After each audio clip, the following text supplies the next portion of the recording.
하나님 말씀 보겠습니다. 에베소서 5장 15절부터 21절까지 봉독해 드리겠습니다.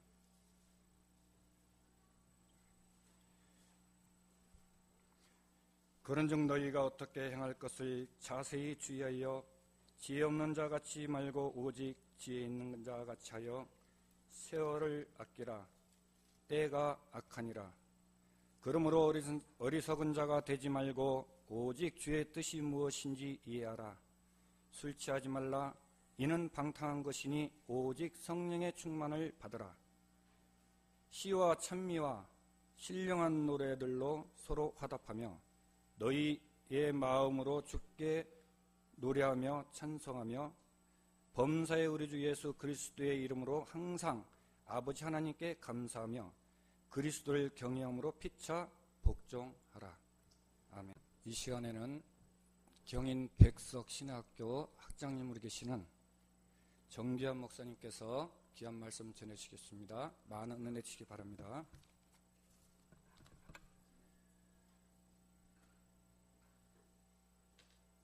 할렐루야, 반갑습니다.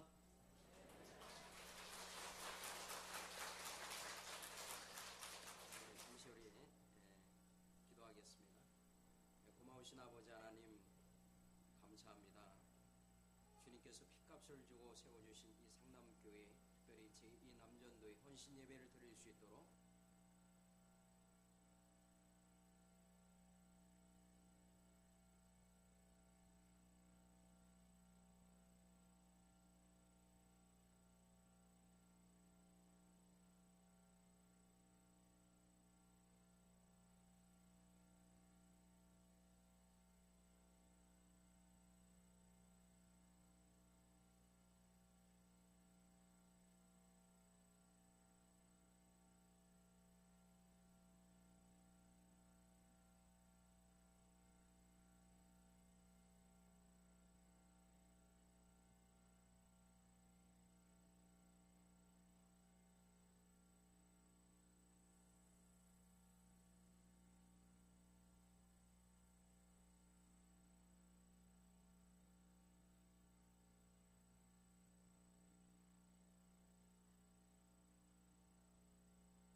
없거든요. 그런데 우리 목사님 정말로 좋으신 목사님이세요. 그리고 좋은 교회 섬기게 된 것도 감사할 일 중에 하나예요. 맞죠? 상남교회 정말 좋아요. 한번 좋은가 아닌가 제가 한번 맞춰볼게. 제가 상남교회 좋은 교회 한번 따라 상남교회 좋은 교회 해보세요. 좋은 교회 상남교회. 그러면 이렇게 해보세요. 상남교회 하면 좋은 교회 하시고 제가 좋은 교회 하면 상남교회 하시는 거예요. 정신을 차리셔야 돼. 상남교회 좋은 교회 아니지. 그러면 좋은 교회 상남교회를 해야지 되지. 하나부터 시작해. 상남교회 좋은 교회 좋은 교회 좋은 교회 상남교회 상남교회 상남교회 좋은 교회 좋은 교회 상남교회 좋은 교회 상남교회 상남교회 좋은 교회. 벌써부터 헷갈리면 안 돼. 할 일이 많아요. 자, 또 한 번 가요. 좋은 교회 좋은 교회 상남교회 좋은 교회 상남교회 좋은 교회.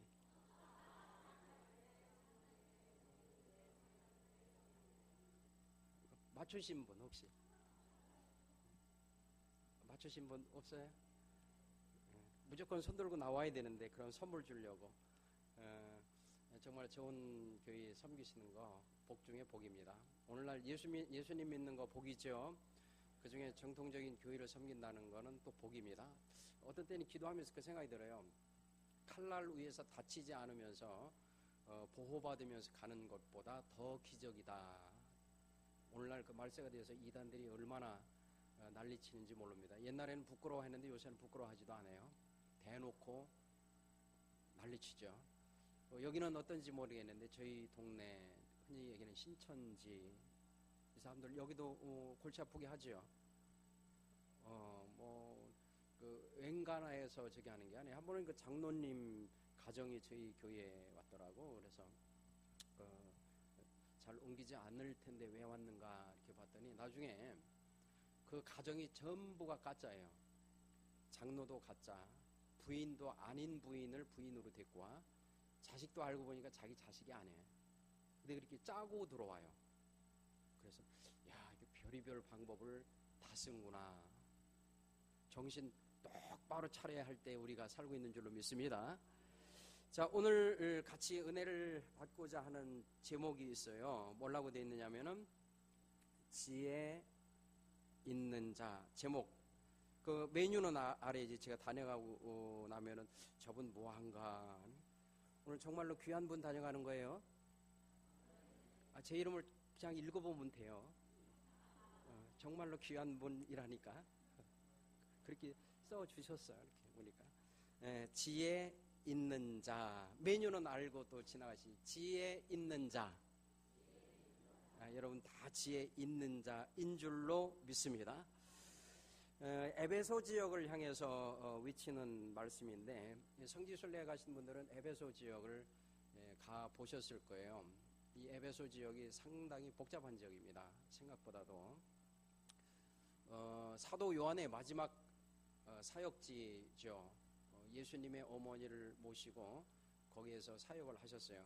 저는 그 성지에 가기 전에는 그런 생각을 했습니다. 사도 요한이 사랑의 사도이고 또 믿음도 좋고 그 어머니를 맡길 만큼의 신뢰가 가는 사도여서 노년은 좀 더 이렇게 평안한 데 가서 지내게 해주신 거 아닌가라고 혼자 생각을 했었는데 성지를 다녀오고 나서 그게 완전히 180도 바뀌어버렸어요. 에베소는 우상천지 지역입니다. 잘 아는 것처럼 그 아데미 신전이 있던데요.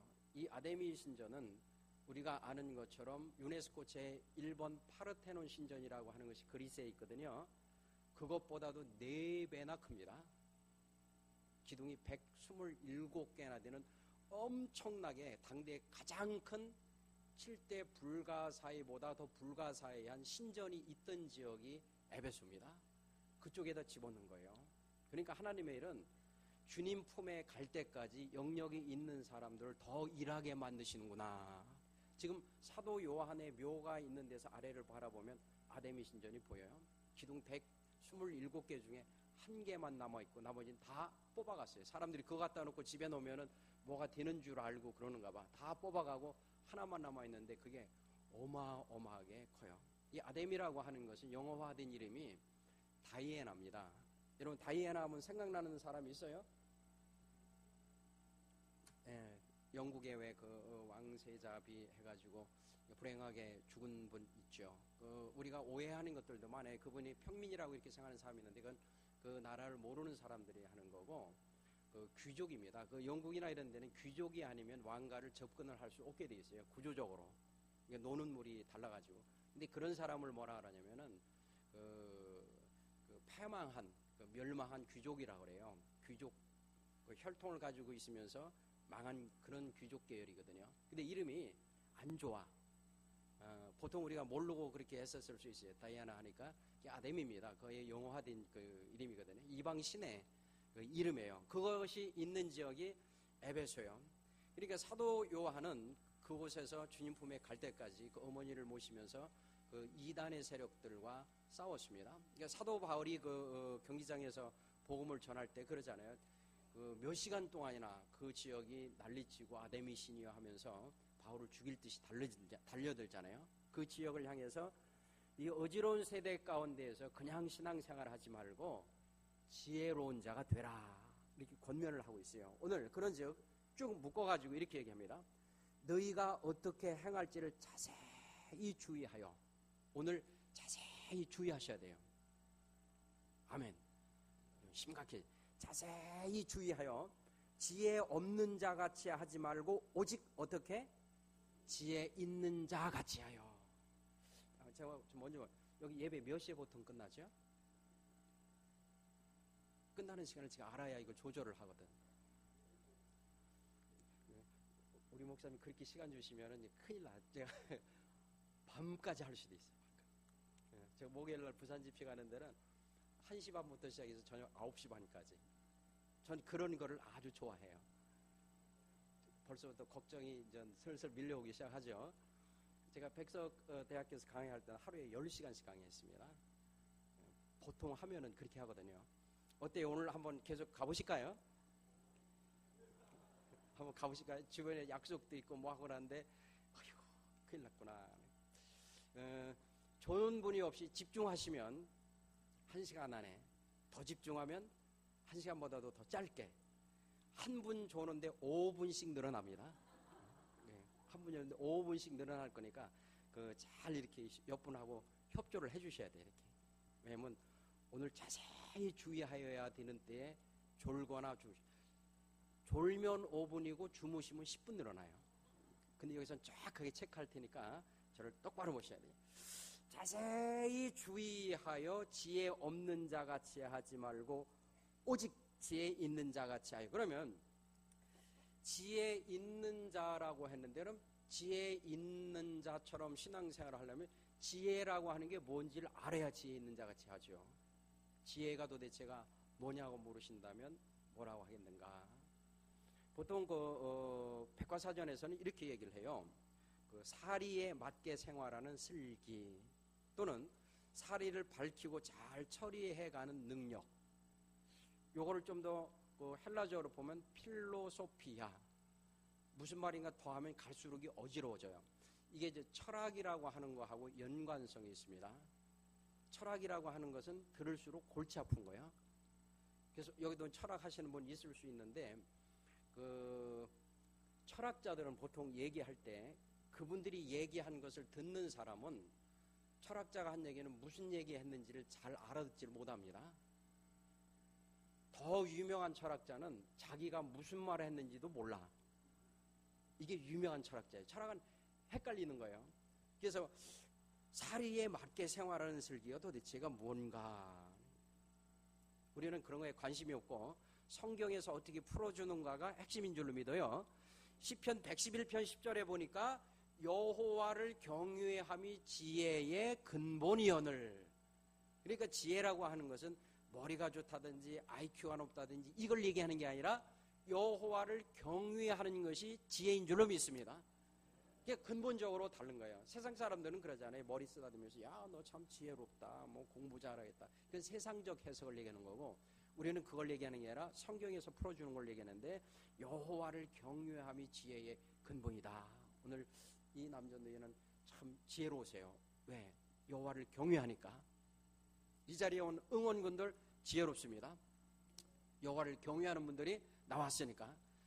근데 여기서는 얼굴을 보고 있으니까 그렇게 이야기하지만 사실은 안 그런데요 할 수도 있어요. 저는 지혜롭지가 않은데. 그럼 오늘 진전이 안 돼요. 왜냐면 지혜로운 자가 하는 신앙생활을 얘기해야 되니까 지혜로워야 된단 말이에요. 저는 지혜롭지 못한데요.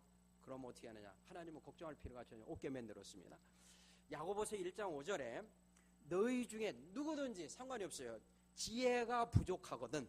지혜가 부족하다면 모든 사람에게 후히 주시고 꾸짖지 아니하시는 하나님께 구하라. 그리하면 어떻게 하리라? 주시리라. 지혜를 구하면 하나님께서 주신다고 그랬어요.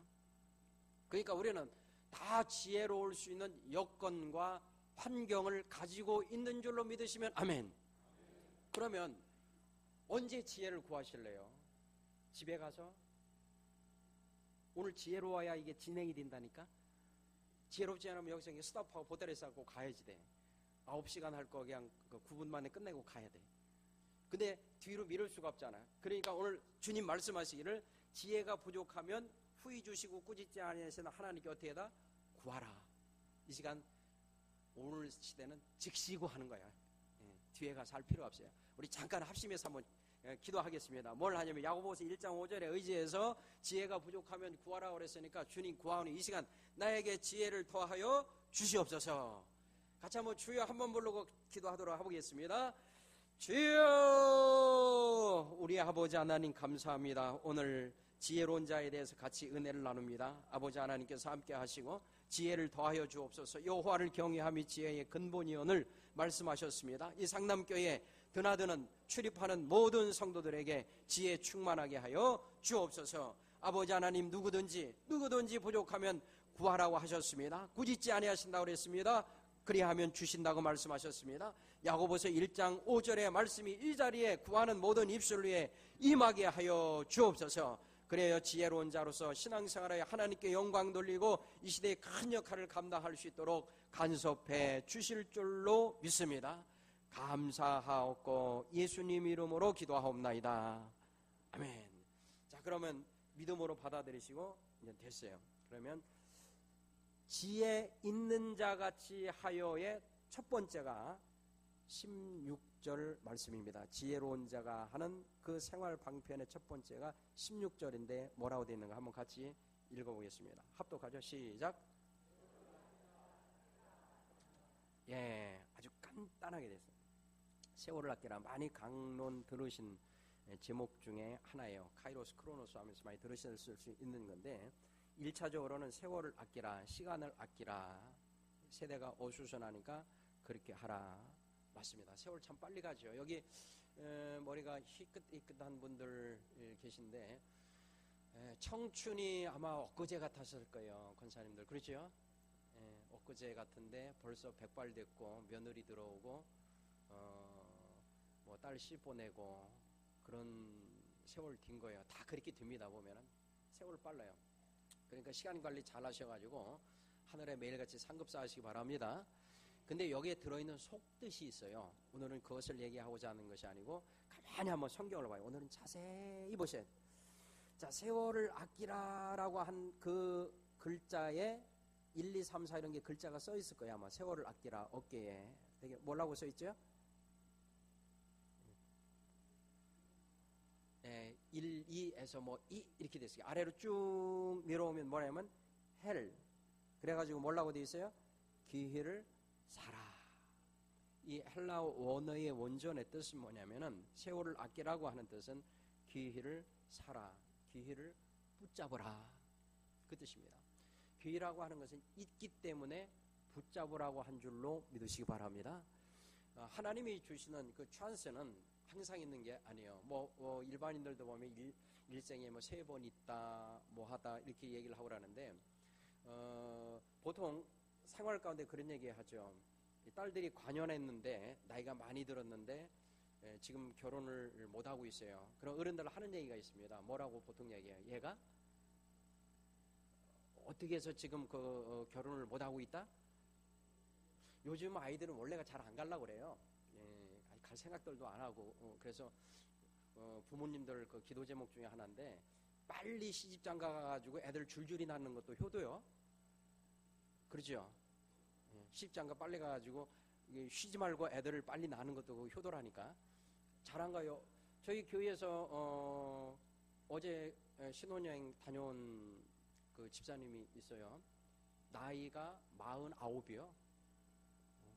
쉬운 데일까봐 얼마나 노심초사했는지 몰라. 49 되어서 보내는 그 어머니 속이 새까맣게 탑니다.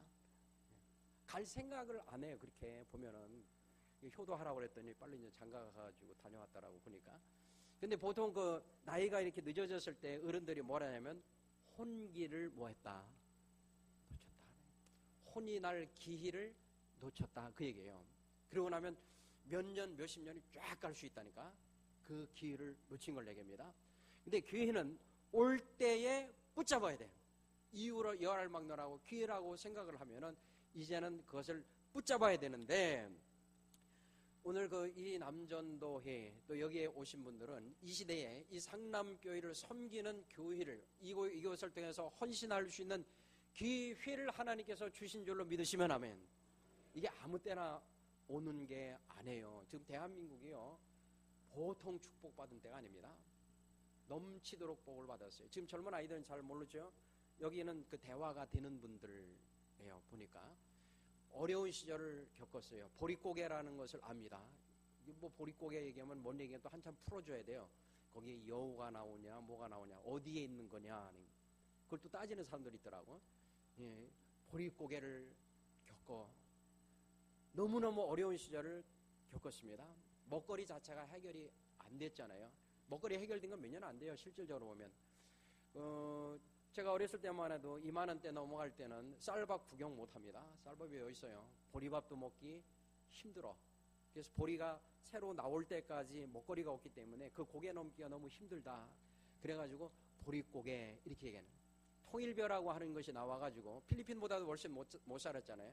그래서 거기에다가 이 종자를 보내가지고 왔다 갔다 하면서 통일쌀 처음 나왔을 때 소출량이 많은데 떨어지는 게 너무 많잖아요. 밥맛이 없어요. 그럼에도 불구하고 쌀 먹을 수 있다는 것 때문에 너무너무 고마워하고 눈물을 흘리던 것이 엊그제이래요. 근데 지금은 1년에 버리는 쌀 수가 뭐 8조 원이니 얼마니 얘기해. 세계 어느 나라를 가도 대한민국처럼 풍성한 나라 별로 없습니다. 선진국에 살아도 한국 오기 어려워요. 외국에 이민 생활하면서 성공했다 그래도 한국 오기 힘들어. 근데 우리나라 사람들은 마음만 먹으면 내일이라도 미국 어디고 카드 긁어서 간다니까. 주머니 보면 항상 현금이 넉넉하게 있는 나라가 대한민국 사람들. 우리 먹고 사는 것만 하나님이 이렇게 해주시려고 하면 그렇게 풍성하게 할 이유가 없습니다. 우리는 해야 할 일들이 많이 있기 때문에 대한민국을 넘치도록 복을 주신 줄로 믿으시기 바랍니다. 이 시대에 이 교회를 섬기면서 할 일이 너무너무 많다니까요. 그래서 아마 하나님께서 목사님을 통해서 여러 가지를 이야기할 거예요. 이걸 다 이룰 수 있는 기회를 붙잡고 있는 줄로 믿으세요. 이것은 하늘의 상을 쌓을 수 있는 것과 직통되어 있습니다. 바울이 배운 사람이에요. 엄청난 사람이에요. 실제로 부족할 게 없는 사람이에요. 그런데 3층천에 다녀오고 나서 인생 자체가 완전히 바뀌어버립니다. 이 세상의 목적지, 자기가 영순위로 잡아야 할 것들을 먹고 마시고 눕고 자는 데 둔 게 아니에요. 대부분의 사람들은 신앙생활할 때 교회를 이용하려고 그래요. 하나님을 이용해서 잘 먹고 잘 사는데 자식 잘 되게 하는데 출세하는데 자꾸 쓰려고 합니다. 세속적인 기준을, 세속적 성공의 기준을 교회에 자꾸 끌어들이려고 그래. 그게 아니에요. 하늘의 최고의 상급을 쌓는 것이 최고 행복한 자이고 축복받은 자인 줄로 믿으세요. 세상의 모든 것은 다 놓고 갑니다. 어차피 놓고 가게 돼 있어요. 근데 하늘에 쌓는 것은 영원하기 때문에 가치가 있는 것을. 교회를 통해서 하는 모든 일은 하늘의 상급과 연관이 돼 있는 줄로 우리는 확신합니다. 그러니까 오죽하면 하나님이 상급을 주실 때, 상급을 주시려고 내 작은 자 중, 소자 중 하나에게 냉수 한 그릇을 대접해도 결코 하늘에서 상을 잃지 아니하리라고 얘기했겠어요. 오늘날이니까 우리가 보면은 그 물 먹는 거에 대해서 이렇게 사목을 하죠. 얼마 전 가면 냉수라고 하는 것은 그 언제나 쓰는 언어냐면은 사람들이 마음 안 들고 할 때 뭐 먹고 속 차리라고 그래요. 냉수 먹고 속 차리라고 하는 그런 개념이에요. 그런데도 불구하고 작은 자 중에 작은 자한테라도 요걸 한 대접이라도 대접하면 상을 주신다는 것이 하나님의 뜻이라니까. 그러니 우리가 하나님을 섬기고 이렇게 헌신할 때는 놀라운 상급이 매일같이 쌓일 줄로 믿어요. 그러한 하나님이 주시는 기회를 놓치지 않기 바라겠습니다. 우리나라 보세요. 여기는 신앙의 자유가 있습니다. 잘 살 뿐만 아니라 신앙의 자유가 있어요. 근데 가장 가까운 이웃을 보면 세계에서 최고로 박해하는 지역이 있어요. 멀리 있는 게 아니라 어디? 북한이요. 북한. 박해 지수가 넘버1입니다. 이게 10년째 넘버1이요. 세계에서. 이슬람 지역, 뭐 다른 뭐 아프가니스탄 이런 그런 데보다도 박해 지수가 제일 높은 데가 북한이에요. 근데 가장 가까운 우리는 마음대로 찬양하죠. 마음대로 기도하죠. 마음대로 전도하죠. 며칠 전에 자기 나라도 얘기하지 말라는 사람이 있어요. 그 나라에 한 가정밖에 없어가지고 저희 교회에서 파송한 선교사인데 17년 동안 있었는데 4명 전도했습니다. 4명. 4명 전도했는데도 불구하고 위협을 받고 있어요. 자꾸 고발한다고 그래가지고. 그럼 즉시 강제 출교이거든요. 찬송 못합니다. 예배 드릴 때도 찬송할 때 소곤 옆에 누구 들리나 망봐야 되고 이런 나라들이 지금 수두룩해요 지금. 근데 우리는 그런 게 없잖아요. 그냥 복을 쌓을 수밖에 없는 여건을 가지고 있는데도 안 하는 경우가 많아요. 북한 답답합니다. 숨이 막혀요. 얼마 전에 있었던 일이에요. 북한 들어갔어요. 한 목사님이 들어갔는데 한 할머니가 자꾸 옆에 따라다니는 거예요. 왜 그러시느냐. 자기도 예수 믿는데 그런 거 얘기하시면 안 됩니다. 큰일 납니다. 왜 이렇게 따라다니는가 그랬더니 그 목사님이니까 이제 성경을 들고 가잖아요. 뭐 정치적으로 이용하든 뭐 하든 간에 상관없이 그 들어가신 거예요. 저도 그 지금 고구마 보내기 운동을 하고 있거든요. 그 북한에. 다른 거 안 해요. 이 저주받은 땅이 얼마나 저주를 받았느냐 하면은 감자 안 됩니다. 옥수수 안 됩니다. 아프리카에서 옥수수 그 박사가 와서 북한에 하는데도 안 돼요. 이게 그 심으면 옥수수 알갱이가 이만해야 되는데 전부 좁쌀만해져요. 땅이 안 됩니다. 이게. 그래가지고 지금 고구마 보내기 운동을 하는데 말로는 고구마고 이거 고구마를 자꾸 한번 해보세요. 뭐라 해야 되나? 해봐. 고구마 하다 보면 보구마가 돼요. 이게 속은 보구마 그 심기 운동을 해요. 먹거리 자체가 안 되니까 우리 상상하는 걸 초월할 정도로 못 살거든요. 정말로 비참해요. 근데 그 목사님이 이렇게 이제 성경책을 들고 다니니까 성경책은 공통돼 있죠. 두꺼워. 그리고 옛날에는 보면 성경책은 지금 이렇게 뭐 컬러풀하고 아름답지만은 그게 아니라 껍데기는 대부분이 까맣고 이렇게 돼 있는데 전부가 뭐냐면 빨간색으로 돼 있어요. 그리고 두꺼우면 반드시 성경에. 그러니까 할머니가 뭐라 하냐면은 내 평생 30년 동안 기도해온 제목이 있습니다. 그게 뭐냐면 내가 눈 감기 전에 죽기 전에 성경책 한 번만 보고 가게 하옵소서. 30년을 기도해왔다는 거예요. 거기서 말씀 듣고 뭐 이런 거 얘기하는 게 아니라 하나님이 계시다면 내 평생 성경책을 한번 보고 주님 품에 갈 수 있으면 여한이 없습니다. 이 기도를 해왔는데 지금 목사님 만나서 성경책 가지고 있는 걸 봤으니까 내 여한은 다 풀었으니 여기서 순교당해도 나는 여한이 없습니다. 그 얘기를 하시더라는 거예요. 머릿속이 복잡해지죠. 우리는 성경책 지금 넘쳐납니다. 그냥 빈손 들고 가도 있고 어디 가도 있고 라는데 여 안에서 말씀 듣고 라는 건요 상상 자체를 못해요. 제가 중국 처음 열 때 우리 목사님도 중국 선교 많이 하시는데 중국 처음 열릴 때 그때 들어가기 어려울 때 들어갔어요. 추석 전날 들어갔습니다. 목단장 쪽으로 이렇게 들어가서 그 보물 전하는데 내일이 추석이고 오늘이 이 명절 준비하는 날이기 때문에 원래대로 거기도 이제 명절을 쉬거든요. 다 다른 데 가가지고서 명절 준비를 해야 될 것 같아요. 근데요 안 가요. 네, 집회를 안 가요. 대한민국에서 목사님 왔다는 것 자체도 신기하고 말씀을 들어야 되겠다는 그 갈급함 때문에 밤 11시가 넘어도 안 가는 거예요. 그래서 강제 해산시켜버렸어요. 강제로. 들키면 또 거기서 붙잡혀가지고서는 강제 추방당하고 이렇게 해가지고 우리나라 사람들 내일 추석이에요. 오늘 밤 11시 반이 되어도 목사님이 설교가 안 끝나고 찬송을 해요. 그러면 뭐라고 할까요? 뒤에서 꽁시랑 하면서 뭐 잡아먹을 듯이 별소리 다. 상남교회는 좋은 교회니까 모르겠어요. 그렇죠. 내일 송편보다는 하나님의 말씀이 할렐루야입니다 하면서 12시가 넘든 뭐하든 괜찮습니다 라고 여기는 할 것만 같아. 근데 다른 데 같으면요 전쟁 납니다. 예, 뭘 잘못 드셨다 어젯밤에 뭐 사모님한테 뭐 혼나가지고 들어갈 입장이 안 되는가 보다 별소리 다 하는지 모르죠. 성경책 한 번만 보고 줄게 하옵소서. 이런 게 기도 제목이에요. 그런 기도하는 분 여기 없을 줄 알아요. 우리는 이 시대에 영혼 구원을 위해서 할 수 있는 길이 활짝이 열려있는 최고의 좋은 축복의 시대에 살고 있는 줄로 믿으시고 그 기회를 놓치지 않기를 주님의 이름으로 부탁을 드리겠습니다. 두 번째로 뭐라고 이렇게 내려가냐면은 어리석은 자가 되지 말고 18절에 뭐 하나고요. 같이 한번 이 남전도만 같이 한번 읽어보겠습니다. 18절 같이 시작.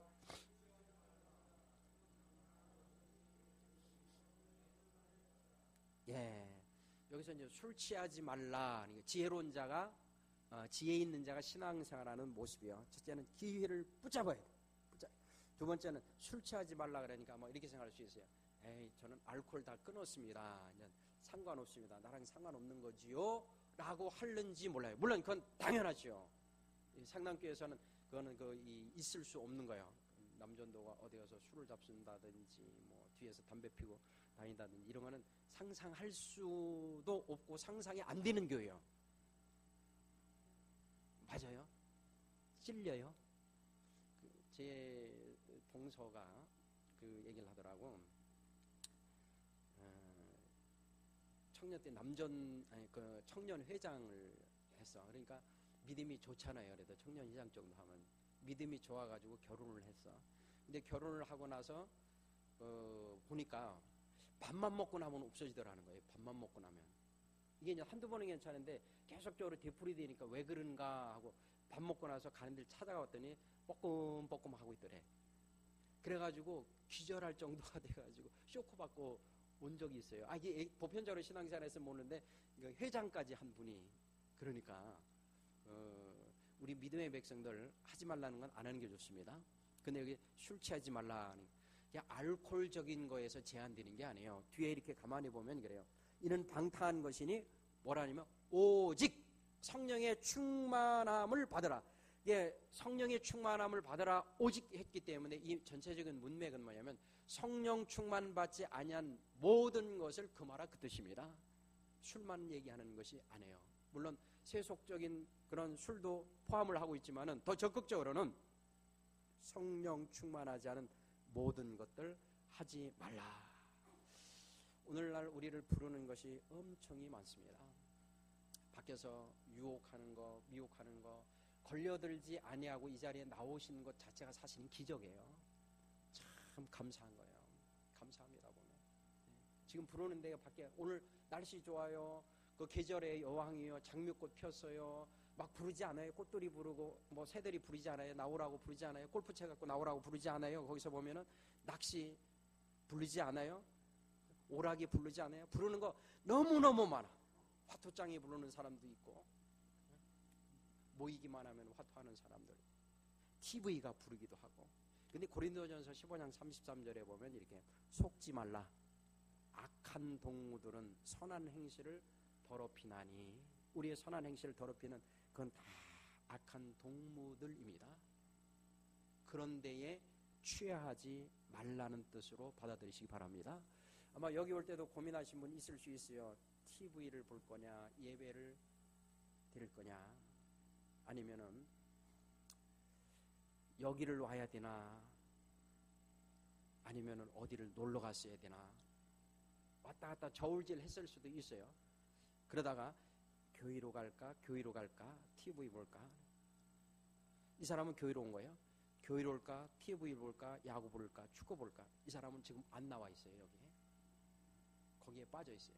근데 성경에 보면 인물 중에서 하나님의 것을 먼저 취해서 손해본 사람이 없어요. 에서와 야곱과의 관계에서 보면 장자권이나 팥주기를 놓고서는 저울질 하잖아요. 영적인데 먼저 우선순위를 둔 쪽이 승리를 합니다. 모세도 그렇습니다. 애굽의 궁실이냐 그 나라 백성이냐, 이거 쉬운 거 아니에요. 애굽의 궁정에 있으면 왕자예요. 자기 백성들은 노예예요. 어느 쪽을 선택할 것이냐를 놓고서는 저울질을 합니다. 그랬을 때 하나님 쪽을 선택했으므로 모세의 이름이 빛났습니다. 생각해 보세요. 모세 시대의 애굽의 왕 이름 아세요? 바로 왕 아세요? 잘 몰라요. 그 바로라고 하는 것은 오늘날 왕 이렇게 부르는 거나 똑같은 거예요. 그냥 이 조선 시대에 보면 태정, 태선, 문다세에서 왕이 쫙 많은 것처럼 그냥 바로, 그냥 그 당시에 파라오라고 하는 이 부르는 거 있지만 그 이름 누구냐라고 하는 것은 우리 기억 속에도 없어요. 그 권세는 막강해. 말도 못해. 오바마와 비교할 수도 없이 큰 권세를 가진 왕임에도 불구하고 이름조차도 없지만은 모세의 이름은 그때로부터 이제나 앞으로도 영원토록 빛날 줄로 믿습니다. 하나님의 쪽을 먼저 선택해서 손해보는 것이 없습니다. 할렐루야. 그렇기 때문에 여기서 보면 세속적인 것에 취하지 말라. 이는 방탕한 것이니 오직 성령으로 충만함을 받으라. 이 남전도에는 늘 성령 충만하시길 주의 이름으로 축원합니다. 성령 충만하시기 바랍니다. 그래야 대화가 돼요. 성령 충만해야지 돼요. 하나 더 보니까 19절에 이렇게 시와 찬미와 신령한 노래들로 서로 화답하며. 이게 별거 아닌 것 같지만 상당히 적극적이에요.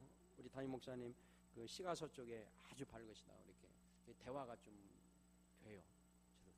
저도 시인이거든요, 사실은. 예수 믿는 사람들이 시인 아닌 사람은 없어요. 여러분들도 다 시인이세요. 이 꽃을 보는 시야가 다 달라요. 근데 차이점은 뭐냐면 시를 읊느냐 안 읊느냐 차이. 또 시를 쓰느냐 안 쓰느냐의 차이. 또 시를 쓰기는 하는데 등단했느냐 안 했느냐 차이.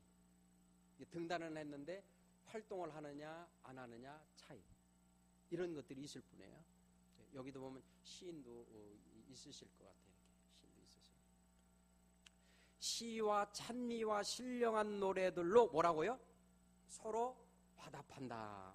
이 교회가 시와 찬미와 신령한 영적인 노래들로 서로 화답하는 교회가 바로 상담교회입니다. 할렐루야. 시편 103편 1절에 내 영혼아 여호와를 송축하라. 내 속에 있는 것들아 다 그 성호를 송축하라. 마지막 편 6절에서 보니까 호흡이 있는 자마다 여호와를 찬양할지어다. 할렐루야. 이게 시편의 시작이 뭘로 시작하냐면 복으로 시작해요. 복 있는 사람은. 그래서 끝나는 것이 할렐루야. 우리는 복 받을 자요, 복 이미 받은 자요. 복 있는 자라고 하는 것은 받아서 존재하는 자를 얘기해요. 아슈레라고 그러죠. 복을 받아서 이미 존재하는 자. 이건 대단히 중요한 의미를 가지고 있어요. 그러니까 시편 1편 이렇게 첫 자를 못 넘어간다니까. 그러니까 무슨 얘기냐 하면은 어느 분이 앞에 앉으신 분들이 되게 믿음이 좋으니까 생활하려면 이렇게 돈이 좀 필요하지요. 네. 돈이 필요해요? 얼마가 필요해요, 도대체? 응? 저기 그러면 이 남전도한테 기회를 드릴게요. 아까 기도하신 장로님 어디 계세요? 네, 장로님이세요? 돈이 필요하죠. 네. 얼마가 필요해? 제가 돈 드리고 하려고 그래. 아니 저는 주는 걸 좋아해서 진짜 돈 얼마가 필요해 도대체가. 그런 거 아니에요. 우리 구체적인 걸 좋아해요. 얼마 딱 이렇게 일하실 때 얘기 잘 한대요. 우리 목사님들이 저를 안내하신 분. 네.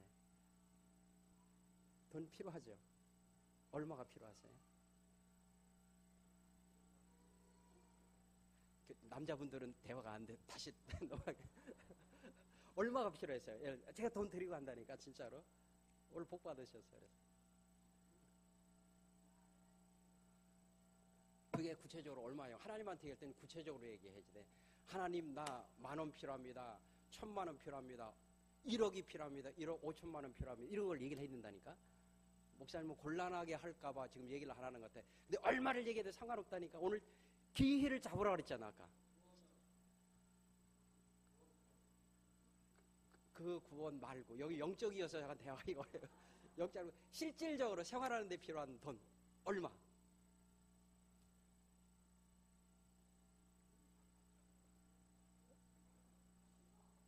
(10억) 아유 답답해서 가운데 계신 분이 10억이에요. 오세요 저기 오세요. 나오세요. 오랜만에 이렇게 부끄러워요. 제가 돈 드린다니까. 이거 주고 갈라 그래도 이거 그거 주기도 힘드네. 빨리 나와봐요. 그러면 여기서 나오셔서 전달을 해드려요. 나오셔요. 제가 돈 드릴게요. 진짜 드릴게요.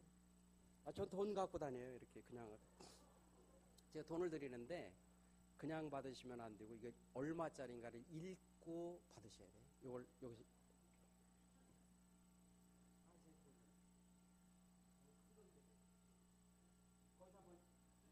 저쪽을 쳐다보시고 읽어보세요. 일시백천 한번 읽어보세요. 얼마가 아니야? 일시백천 해봐요.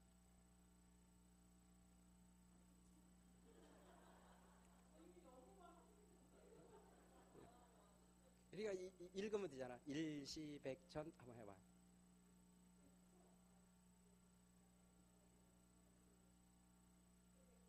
예, 100조 달러예요. 예, 전해주세요. 괜찮아요. 예, 그러니까 제가 얘기하라고 그랬잖아요. 예, 박수 합시다. 이렇게. 100조 달러짜리 돈이에요. 제가 짐바브웨에 갔더니 그 나라에서 쓰는 돈입니다. 저게. 세계에서 가장 단위가 높은 지폐가 저 돈이에요. 100조 달러요. 그러니까 아까 10억 달라고 그랬는데, 그러니까 제가 얼마를 요구해도 다 들으시다니까. 거기에서 필요한 만큼 빼서 쓰시면 돼. 100조 달라니까. 근데 저거 가지고 그냥 얘기했더니 또 이제 순진해가지고 은행 가서도 바꾸러 가요. 근데 그 나라에 가가지고 저거 가지고 뭘 얼마만큼 사나 물어봤더니 계란 3개 삽니다. 100조 달러가 그래. 100조 달러가. 감사하죠. 복 있는 사람들, 아까 예를 들어서 10억을 얘기했어요. 저기서 하나님 10억 주세요 얘기를 하는데, 이미 10억을 예를 들어서 가지고 있어요. 가지고 있는데 이 가지고 있는 걸 모르고 자꾸 달라고 그래. 하나님 10억 주세요, 10억 주세요. 하나님 뭐라고 할까요? 너 있지 않느냐, 그 가지고 있는 것. 이걸 가지고 있는 걸 모르는 사람은 10억을 계속 달라고 그래. 하나님은 또 뭐라 그러냐면 아무 답변도 안 하시는 것 같은데 뭐라고 그럴 것 같아요? 너 있지 않느냐. 그리고 거꾸로 내가 10억이 있는 걸 아는 사람은 어떻게 할까요? 10억을 어떻게 쓸까를 궁리합니다. 나 10억이 이미 있기 때문에 이 10억을 가지고 11조하고 감사헌금하고 어디 쓸 궁리를 한다니까. 우리가 복을 이미 받은 걸 알면 그 복을 어떻게 쓸까를 궁리를 합니다. 첫 번째, 복 있는 사람의 복의 개념이 그거예요. 구원의 복을 우리는 이미 받은 자이기 때문에 그 복을 어떻게 쓸까를 궁리하시기 바랍니다. 근데 그걸 계속 달라고만 하면은 이미 너는 구원받은 자 아니냐. 무슨 복이냐? 제일 큰 복을 받지 않느냐. 그렇기 때문에 그 사람들이 여호와를 찬양할 수가 있기 때문에 할렐루야로 끝나요. 시편이 압축돼서 그렇습니다. 마지막 절 자체가 마지막 절 자체가 호흡이 있는 자마다 여호와를 찬양할지어다 할렐루야. 이 찬양 기도의 위력을 나타내고 있는 거예요. 제가 이제 빨리 진행을 했죠. 주는 분이 없어서. 이제 압축해 가겠습니다. 성경을 이렇게 보면 또 선물 줄 게 있어요. 잘 또 자세히 쳐다보세요. 사도행전 12장하고 16장을 머릿속에 이렇게 연상을 해두세요. 사도행전 몇 장? 12장하고 16장이 있습니다. 이게 비교를 해보면 재미있는 게 나와요. 사도행전 12장하고 16장하고 공통된 거하고 다른 게 있어요. 뭐가 공통되고 뭐가 다를까? 공통된 건 우리가 잘 알아요. 사도행전 12장에는 베드로가 갇혀 있었어요. 사도행전 16장에는 바울과 실라가 옥중에 갇혔습니다. 그런데 나중에 알지만 베드로 옥에서 나왔죠. 또 바울과 실라도 나왔죠. 다 나온 게 공통돼요. 그러면 다른 게 뭐가 있을까? 사도행전 16장하고 12장하고 그 안에 있는 사건 가운데 다른 게 뭘까요? 몇 가지 다른 게 있어요. 복잡하게 계산하면 안 돼. 예수 믿는 건 항상 단순해야 돼. 뭐 이렇게 복잡해. 하나는 12장에 나오고 하나는 16장에 나오는 거야. 아니, 선물을 줄래도 못 주겠어. 지금 큰일 났어. 또 하나는 사도행전 12장에는 베드로 몇 명 누구누구 갇혔어요. 베드로 혼자 갇혔어요. 16장에는 둘이 갇혔어. 이게 달라요. 또 베드로는 별로 안 맞고 갇힌 것 같아요. 근데 16장에 바울 뒤지게 얻어맞고 갇히고 착고에 채워졌습니다. 그리고 또 뭐가 다를까요? 여기서 다른 것 중에 다른 게 또 있어요. 궁극적으로 깜방에 있으면은 누군가가 지켜야지 되죠. 그 지키는 사람을 뭐라고 얘기를 해요? 간수. 성경에 수많은 인물들이 나오는데 간수는 별 볼 일 없는 사람이에요. 지위적으로 아무 의미가 없어요. 근데 12장이나 16장이나 간수의 이야기를 세밀하게 기록을 합니다. 간수에 대한 거를. 아까 얘기했어요. 12장에서 베드로는 지금 뭘 하고 있죠? 옥중에 있을 때? 뭘 하고 있었다 그랬어요? 잤어요. 그래서 베드로를 제가 부러워해요. 잘 자서. 전 잠 잘 자는 사람이 제일 부러워. 세상에서 부러운 거 그거 하나밖에 없어요. 전 수면 시간이 워낙 작아가지고 그 잠을 그냥 옥중에서도 잘 잤어요. 바울과 실라는 뭐 했다고요? 기도하고 찬양했다, 찬미했다라고 하는 것이 다릅니다. 그랬더니 결과가 어떻게 됐느냐? 잠을 잔 베드로를 지키던 간수가 몇 명이냐면 군사 4씩 4패에서 지켰다. 베드로가 생각할 때는 거기를 탈출한다는 것은 불가능합니다. 로마의 군사가 4패씩 지킨다고 하는 것은 탈출 불가능해요. 그러니까 잡버렸어요. 그런데 바울과 실라는 그렇게 지키지는 않았습니다. 나중에 천사가 와서 베드로를 옆구리 쳐서 깨우고 거기를 나갔습니다. 그러면 로마의 법은 어떻게 되어 있냐면은 간수는 그 죄수를 제대로 지키지 않으면 죄수가 받을 벌을 받습니다. 그대로. 그러면 베드로는 다음날 처형당할 위치예요. 그럼 간수는 어떻게 돼요? 그 길을 가는 거예요. 그래서 실질적으로 사도행전 12장에 요거를 다 보면서 갈까요? 그러면 또 1시간 늘어나는데 그냥 제가 하는 게 낫겠죠. 빨리 끝났으면 좋겠다는 얘기야. 그게.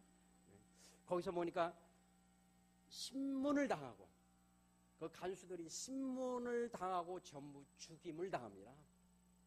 베드로를 지켰던 간수들은 전부 죽었습니다. 그냥 죽은 게 아니라 신문당하고 죽었어요. 집에 가서 숙제니까 잘 읽어보셔야 돼요. 자세히 읽어보셔야 돼요. 어디? 사도행전 12장. 또 하나 어디 읽어보라고? 사도행전 16장을 읽어보셔야 돼요. 신문당하고 죽었어요. 근데 반면에 사도행전 16장에 나오는 바울과 실라를 지켰던 간수는 어떻게 됐죠? 이 봤더니 거기서 졸고 있었거든요. 근데 기도하고 찬미했더니 그 지진이 일어나서 작고가 풀리고 옥문이 열리고 나가려고 하니까 그 간수가 생각할 때 죄수가 나가면 자기는 어차피 죽습니다. 그러니까 뭐 하려고 그랬어요? 자기가 자결에 죽으려고 그랬어요. 자결에 죽으려고 했어요. 죽으려고 하니까 그래 하지 말라. 우리 아직 탈출하지 않고 여기 있지 않느냐? 그랬더니 상황이 급반전됩니다.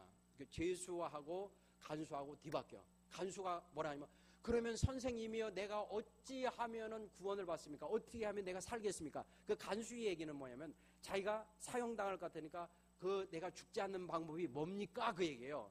그러면 일반적으로 얘기했을 때 같으면 어떻게 하냐면 너 옆집에 가서 숨어라 하든지 네 가족하고 빨리 나와서 저 딴 나라로 탈출하라든지 이런 얘기가 됐어야 되는데 그게 아니라 그때 한 바울의 얘기가 전도지마다 있는 거예요. 사도행전 16장 31절 말씀 같이 한번 한 입술로 합니다. 시작! 주 예수를 믿으라. 그리하면 너와 구원을 얻으리라. 이걸 보면요 아주 심각한 게 있어요. 내가 지금 칼에 목이 잘려 죽느냐 사느냐 하는 판에 주 예수를 믿으면 그 사람 생각은 내 육신이 어떻게 사느냐를 얘기한 거지 영혼하고는 상관없어. 알지도 못해. 그런데 주 예수를 믿어라.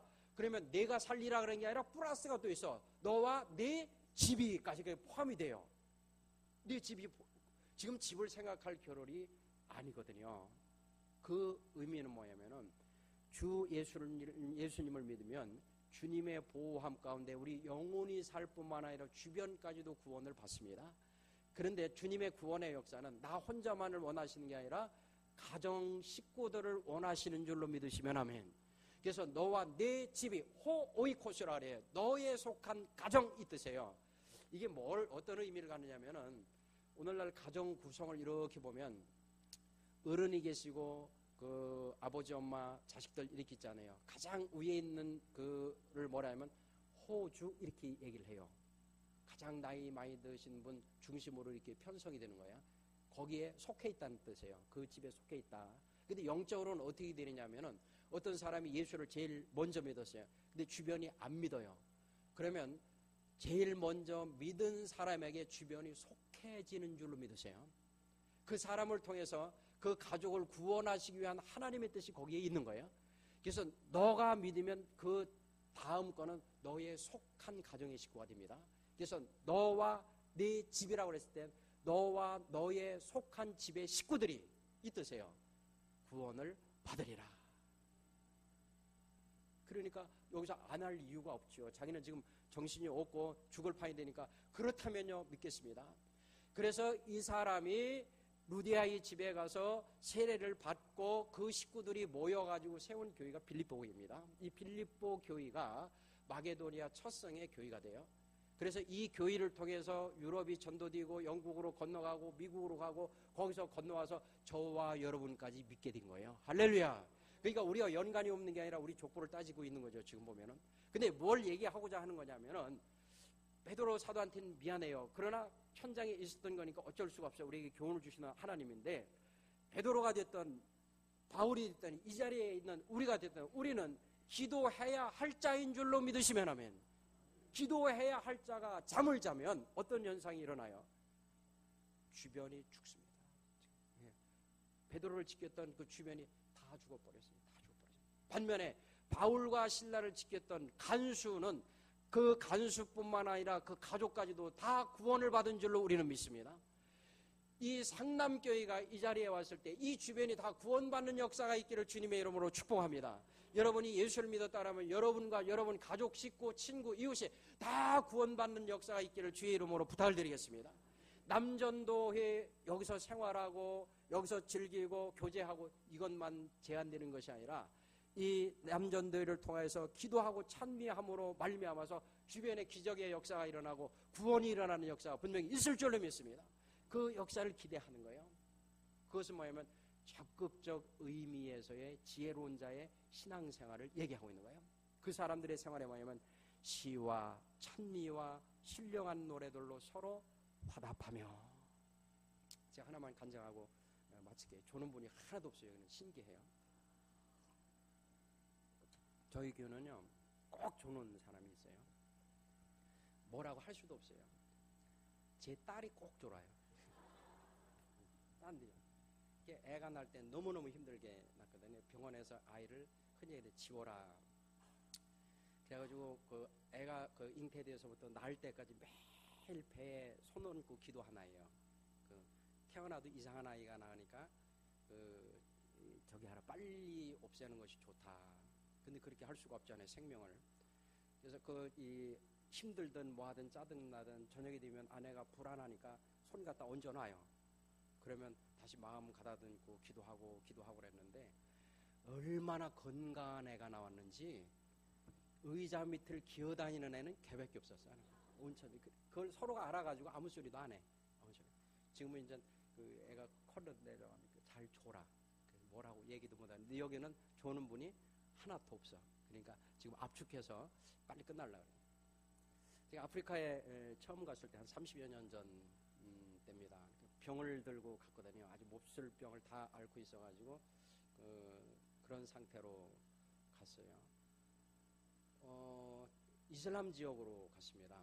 지금 같으면 정보를 좀 알아가지고 가는데 당대는 그런 정보가 없어가지고 이슬람 지역으로 떨어졌는데 되게 이제 들어갈 때 그러잖아요. 입국 목적이 뭐냐 이런 걸 묻잖아요. 그럼 관광 뭐 이런 걸로 해야 되는데 몰라가지고 목사 이름으로 가는데 관광이 안 어울린다 그래서 선교, 입국 목적 선교, 이슬람 지역, 이슬람이요 참 골치 아픈 종교입니다. 지금 무서운 종교예요. 하나님의 보호하심 속에서 그 설교를 할 때도 낮에 설교하고 밤에 도망다니게 이렇게 하나님이 그걸 만들어 주셨어요. 그걸 몰랐어요. 그 당시에는 밤까지 있으면 그 밤에 죽거든요. 낮에는 같이 들어요. 근데 저녁에 가면 칼 들고 옵니다. 근데 이슬람 지역으로 들어갔는데 입국 목적 선교 통관이 되겠어요? 이게 안 되죠. 제가 나중에 알고 봤더니 그 독일에 있는 한 전도사가 그쪽 지역으로 들어가려다 종교 전쟁이 일어나가지고 나이지리아입니다. 지금 120명이 죽었더라고. 지금도 계속 그 폭동이 일어나는 지역이에요. 근데 그쪽으로 들어갔어요. 거기 선교사가 그 정보를 몰라가지고 글리 이렇게 들어오게 해가지고. 그러니까 거기를 벗어나지도 않았는데 딱정벌레 폭스바겐 차 2차 대전 때 있는 그 차가 있어요. 거기에 태워가지고 광야를 끌려다녔어요. 거기서 순교하는가 보다. 그냥 죽여가지고 버리면은 그냥 뭐 사자밥 돼서 아무것도 알 수 없는 이런 위치에 되는 거예요. 광야에 공항은 통관이 안 된 상태에서 빠져나온 거예요. 이 안에 저간 그 나라가 저간 그 골치 아파요. 뭐가 뭔지 이렇게 설명이 안 되는, 우리 상식으로 안 되는 나라들이 참 많아요. 그 잡을 때도 이렇게 나중에 봤더니 여권이 예를 들어서 지금 2014년이잖아요. 그러면은 뭐 2000년도쯤 이런 걸로 다 이렇게 찍어줘 버렸어. 그걸 또 도장을 이 대사관에서 찍는 게 여권 발행일이 2014년인데 어떻게 그거 2000년도가 될 수가 없잖아요. 그런 걸 얘기해도 소용없어요. 안다 그러나 안 된다. 우리도 알아 그러나 안 돼. 이게 개돌의 얘기예요. 돈이 필요하냐? 자기들은 인터내셔널 젠틀맨이기 때문에 돈도 안 받는다.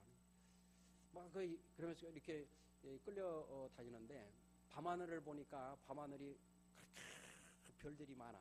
적도의 별들이 새그만 하늘에 머리에 꽂히듯이 막 떨어질 것만 같은 이런데 몸도 안 좋고 그 네덜란드 통해서 들어왔는데 네덜란드는 30년 만에 가장 큰 추위가 있었습니다. 그래가지고 그 몸도 안 좋으니까 거기다 옛날에 에어멜이라고 지금 그런 안 입잖아요.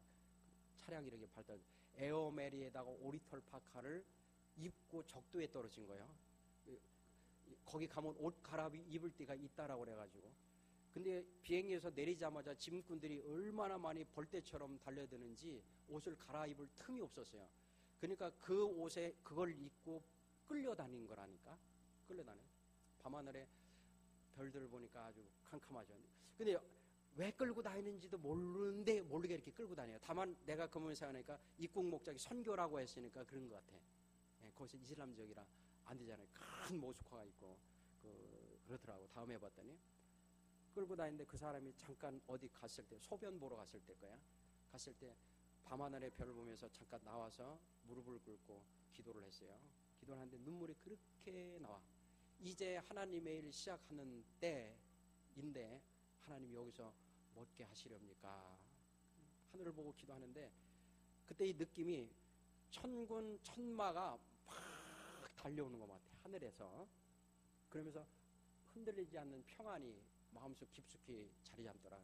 그렇게 평안할 수가 없어요. 거기서 죽을지도 모르는데 그렇게 평안할 수가 없어요. 그래서 순교도 할 수 있는가 보구나. 그 생각이 들어요. 그 녀석이 들어오더니 그냥 가래. 이제 됐대. 이제 가도 된대. 그러니까 이게 엉켜가지고 왜 그래, 왜 잡았는지도 모르고, 왜 끌고 다니는지도 모르고, 어딘지도 모르고, 알 수가 없어요. 그리고 가래. 왜 가라고 하느냐. 또 거꾸로 따져서. 그러니까 다 됐으니까 가래. 그래서 다시 공항에 와갖고 도장 찍어서 나왔는데, 제가 그때 이 시간을 계산해 봤어요. 시간을 계산해 보니까, 한국에서 새벽 기도 열리는 시간이었습니다. 새벽 기도가 시작하는 시간에 묶인 것이 풀어진 줄로 믿으시기 바랍니다. 아, 그래서 기도의 능력이 그거구나. 나는 거기서 잡혀가지고 자칫하면은 사자바 믿을 판인데 여기서 기도를 해주니까 그런 영적인 느낌을 받게 하고 묶인 것이 풀어지게 하시고 살아나서 지금까지 오게 하시고 간증하게 하시고 뿐만 아니라 온갖 잡병을 다 들고 갔었는데 그 선교지에서 깨끗하게 치료받은 줄로 믿으세요. 지금은 어떤지 모르겠어요. 제가 그때 그 결핵을 앓았었거든요. 이게 더러운 병이에요. 보통 더러운 병이 아니에요. 암은 자기만 앓지만은 이거는 전염성이라고 해가지고 사람 사이를 갈라놓습니다. 저희 아내가 저도 하니까 거기도 알아요. 하나님 앞에서 쓰러져서 이렇게 죽음 앞에서 왔는데 기도원에 기도를 하러 갈 데가 없어가지고 한 번에 기도원에 기도를 하러 갔는데 한 일주일쯤 있다가 올게요 하고 간 사람이 아침에 가서 저녁에 온 거야. 일주일 있다 온 사람이 왜 바로 왔어요? 그러니까 기도원에서 안 받는데 그 병은 안 받는데 둘이 펑펑 울었어요. 붙잡고. 세상에 거기서 받지 않은 기도원에서 안 받으면 어디를 가라고 하시는 겁니까? 도대체가 안 받는데 그래서 그 생각이 참 많았습니다. 이렇게 그때 그런 더러운 병도 오히려 선교 중에 깨끗하게 치료해서 지금까지 아주 건강하게 지납니다. 그래서 저는 결핵을 앓고 나서 상당히 자부심이 있어요. 왜냐하면 결핵을 앓은 분들이 훌륭한 분들이 많아요. 조영기 목사님, 한경직 목사님, 김삼환 목사님, 김창인 목사님 다 결핵 동기들이에요. 알고 보니까 그렇더라고요. 그래서 위로가 되더라고요. 기도로 문을 열어주십니다. 오늘 보니까 시와 찬미와 신령한 노래들로 서로 화답하는 것은 지혜 있는 자의 신앙생활인 줄로 믿으세요. 간증하는 김에 하나만 더. 원래 학교 교장이나 이런 사람들은요 언제 끝날지가 잘 몰라요. 끝입니다 그러면 진짜 끝이 또 있어야 돼. 북한 얘기예요. 가까이 있는 쪽에 중국 쪽으로 넘어와서 예배를 드리잖아요. 예배를 하려면 성경도 있고 찬송도 있어야 돼요. 근데 아무것도 안 갖고 그냥 온 거예요. 어떻게 예배를 드리려고 합니까? 그 사람들 얘기가, 저희는요 찬송가 300곡은 1절부터 4절까지 한나토 안 보고 다 외워서 합니다. 여기 한번 불 다 끄고 찬송 아무거나 붙들고 한번 해볼까요? 몇 개나 우리가 할 수 있는가? 제가 천막교회에서 목회 시작할 때에 술 취한 사람이 저녁 되면 이렇게 코드를 빼는 사람이 있었어요. 찬송을 부르다 1절, 2절, 3절쯤 가면 흐물흐물 머릿속에 디질 하나 가지고, 우리는 행복에 겪기 때문에 항상 있기 때문에 그렇습니다. 근데 지금은 이 책 자체가 없는 데가 너무너무 많습니다. 그렇게 해서 통관해서 그 나라에 들어가는데 한 10,000명 모이는 집회를 갔어요. 앞에 목회자들이 한 150명 정도 와 있어요. 성경 가진 사람이 50명 정도밖에 안 되더라고요. 나머지는 책이 하나도 없어요. 성경책 자체가 하나도 없어요. 그러니까 할 수 있는 것은 찬송밖에 없어요. 3시간, 4시간 찬송을 해. 그리고 예배 집회에 오기 위해서 3, 4일 전부터 걸어옵니다. 그냥 3, 4일부터 걸어오고 와서는 먹을 거 없으니까 그냥 금식하면서 해요. 지금 시대가 그렇습니다. 지금 시대가 그래요. 근데 우리는 지금 보십시오. 얼마나 좋은 시대에 우리 신앙생활하고 있는가? 그것을 잘 간직하고 감사하면서 더욱 죽도록 충성하는 이 남전도회와 모두가 되시기를 주님의 이름으로 부탁을 드리고 축원합니다. 아버지 하나님 감사합니다. 지혜 있는 자 같이 신앙생활하는 상남교회 이 남전도회와 모두가 되게 하옵소서.